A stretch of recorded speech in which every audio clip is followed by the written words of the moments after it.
Um, I don't think I'm going to be taking direct passages and just overlaying them for this one because I feel like there's a reason why I was called to play this game.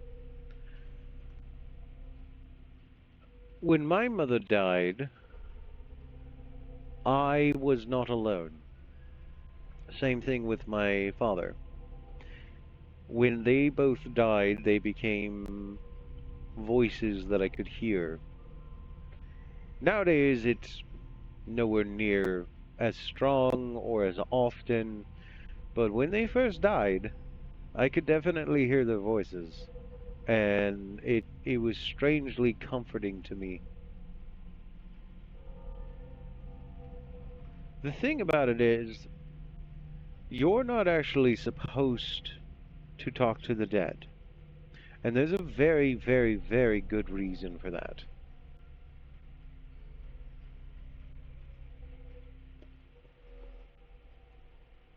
It, so you can't talk to people in hell. People who are already in hell, you can't talk to, and there's a divide between the ones that are already in hell and the ones awaiting hell. Because in the Bible, it actually doesn't say that you immediately go to hell. You stay put until Jesus comes down to earth and provides judgment to everyone. Um, no, many Christian denominations and other faiths do not believe in immediate judgment on death, but rather envision a later final judgment at the end of time. Though some traditions, like the Catholic Church, believe in a private particular judgment at the moment of death, followed by a public general judgment. Um, yeah, you don't actually like you're waiting around, but that actually it's confusing in the Bible because okay, so in Ecclesiastics chapter 9 verse 5 to 6, for the living know that they shall die, but the dead know not anything, neither have they any more a reward, for the memory of them is forgotten. Job chapter 14 verses 12 to 15. So man lieth down and riseth not, till the heavens be no more, they shall not awake, nor be raised out of their sleep. In John chapter 5, verses 28 and 29, marvel not at this, for the hour is coming in which all that are in the grave shall hear his voice, and shall come forth. They that have done good unto the resurrection of life, and they that have done evil unto the resurrection of damnation.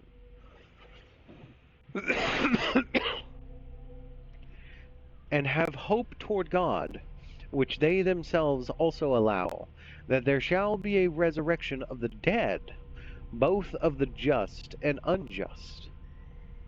Hebrews chapter 9, verse 27. And as it is appointed unto men once to die, but after this the judgment. And then you have Second Corinthians chapter 5, verse 10, which says, for we must all appear before the judgment seat of Christ, that every one may receive the things done in his body, and according to that he hath done, whether it be good or bad. Meaning, you don't actually like immediately go to hell. Um, but there's a divide between because of the covenants. You see, one of the things that I always really find interesting in the earlier books, the way that people would quote unquote die is that the earth would open up and swallow them, which is a really weird way to kill a person. You know, you could have just like stopped their heart and they collapse on the ground, like all of them could just die. By imagining a hole just opening in the earth, everyone falling, and then squished like bugs. by that same earth that just opened up. That's a It's a very visual, very graphic, very horrifying way to watch somebody die. And I always found it really weird that that was the way that the Lord chose to end those that committed atrocities and evil in against Him. But when people died at that point, because there was no there was no agreement with the Gentiles at that point. There was no covenant with anybody other than Abram's family. At this point, only the Jews had the backing of God. Only the Jews had the backing of God at that point. So, if you were an Egyptian, right, or anything other than a Jew, you would die. Now, something that's been bothering me is where these other humans come from. When the Bible talks about humans, like the Egyptians and the Babylonians, uh, everything stems from Adam and Eve. And there is a very finite lineage that it keeps track of. But it never explains where the Egyptians come from. It never explains where the Babylonians come from. It never explains effectively where the Gentiles come from. Everyone who's not a son of Adam and Eve or a son and daughter of Abraham. Because remember,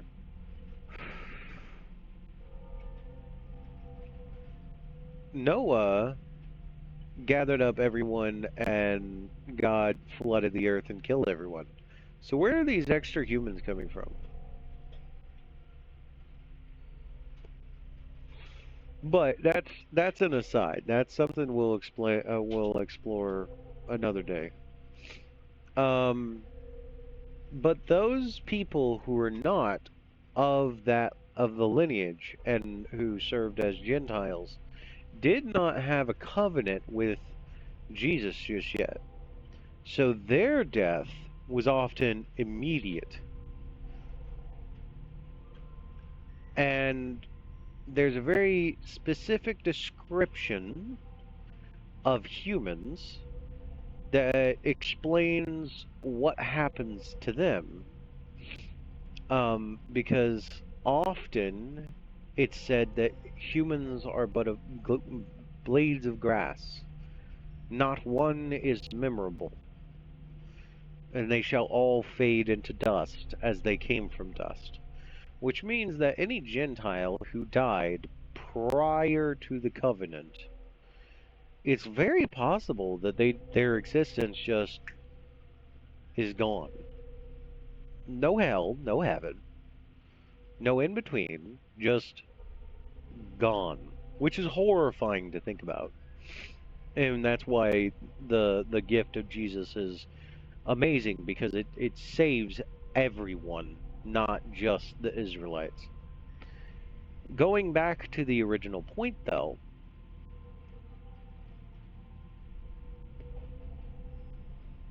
from Jesus' covenant onwards, no one is actually in hell currently. And it seems like no one's actually in heaven currently. Which is something that I don't hear any pastor ever talking about. Most people just assume when you die, you either go to hell or heaven. But understanding that judgment is something that happens when Jesus comes back is crucial to understanding why we have ghosts and demons and other forces on this planet. Because the dead do not know. The memory of them is forgotten. So, what's talking to us?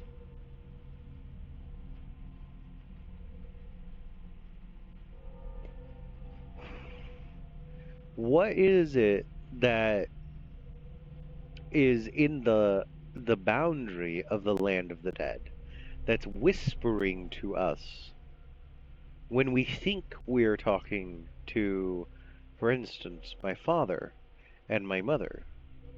Well, there's a bit of a truth when it comes to imparting souls upon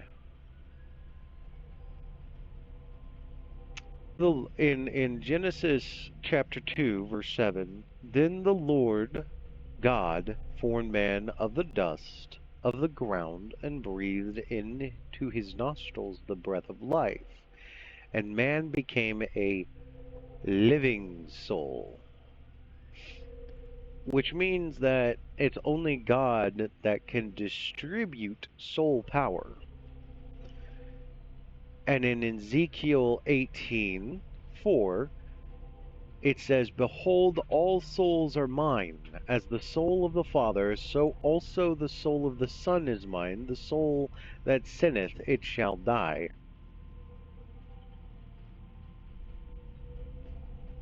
So, in other words, when my mom and my dad died, the devil used that as an opportunity to sneak into me, to talk to me, to give me visions, to sway my word.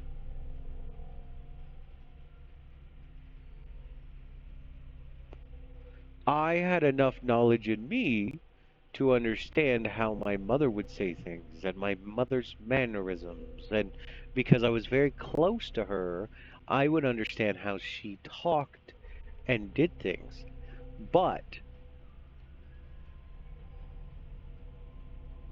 when you have that sort of knowledge, the devil uses it to confuse you into thinking that it is them talking to you and not a devil. It uses that grand opportunity, that small window of time, to try to talk to you. And this is why you're not supposed to talk to things beyond the grave. Because in the Bible, your loved ones are dead and do not know the world. They are simply in a state of just existing. And if you don't understand this, you're easily fooled by occult members who claim that they can talk to the loved ones that have died.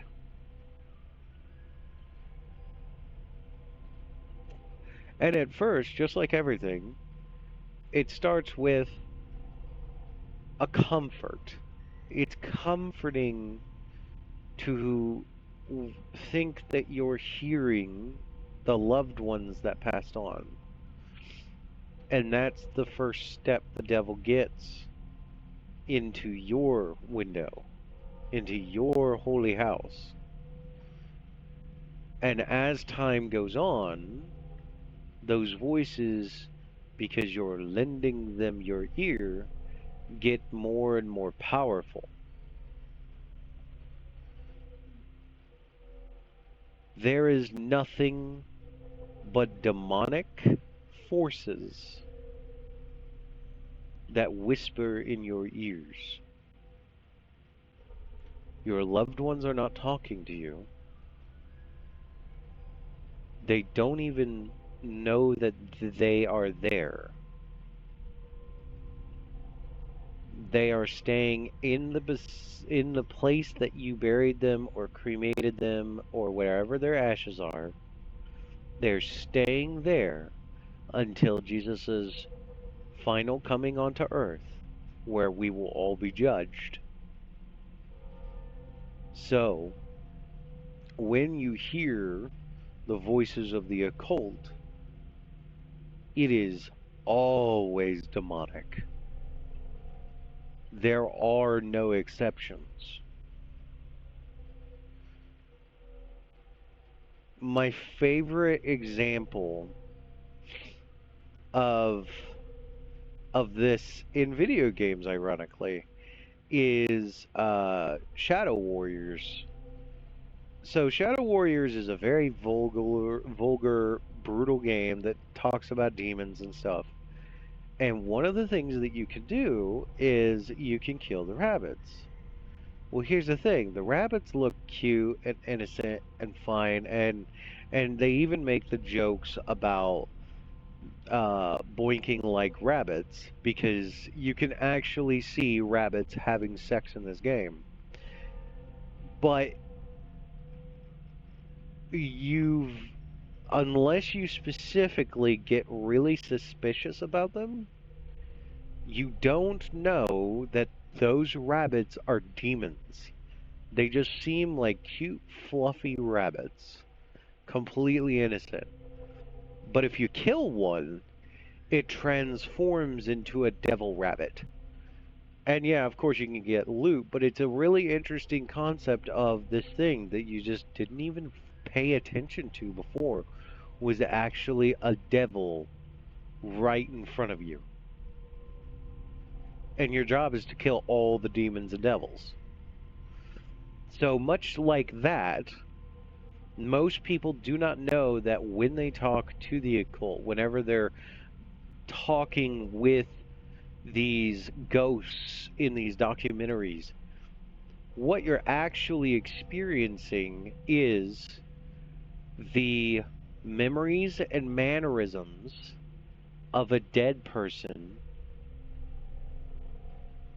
being used as an ethereal skin suit by a demon to try and trick you into doing whatever it thinks it can get you to do. So when you see somebody like Sarah Hawkins talking about how she has visions and she puts them to paint, she is effectively being a vocal piece for demons who are disguising themselves in a way that convinces the the the people who listen to her vocal pieces and get convinced to go down a different path than the one that the original author intended for them to go down.